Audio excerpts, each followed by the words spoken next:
સડી ગયેલું એ ફાડી અને બાંધી એમાં 3 મુઠ્ઠી પૌવા પધરાવે છે અને એક પછી એક ગાંઠ વાળે. જે વ્યક્તિ પાસે અન્ન ન હોય ને એને અન્નની કિંમત હોય.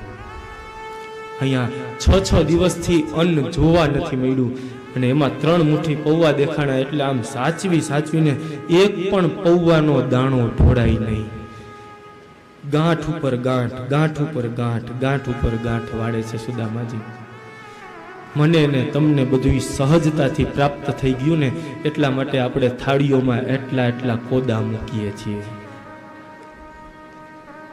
આપણી ઘરે અન્નના ભંડાર ખૂટતા નથી એટલે આપણને અન્નની કિંમત નથી. અન્નની કિંમત જોવી હોય તો એ મજૂરી કરતો માણસ હોય એની ઘરે જાઓ કે રોટલાની એટલી ઉખડી ગયેલી પડ હોય, રોટલાનું ઉપરનું પડ હોય એ સાઈડમાં આમ પડ્યું હોય ને તો ત્યાંથી એનો છોકરો એ લઈને ખાઈ લેતો હોય ને આપણે 2 મમરાના દાણા અહીંયા નીચે લાદીમાં ઢોરાવે એ રવા દેજો, એ જવા દેવો, એ ધૂળવાળા થઈ જાય એમ કરીને જવા દે. આપણી પાસે સહજતાથી પ્રાપ્ત થઈ જાય એટલે આપણને કઈ કિંમત નથી.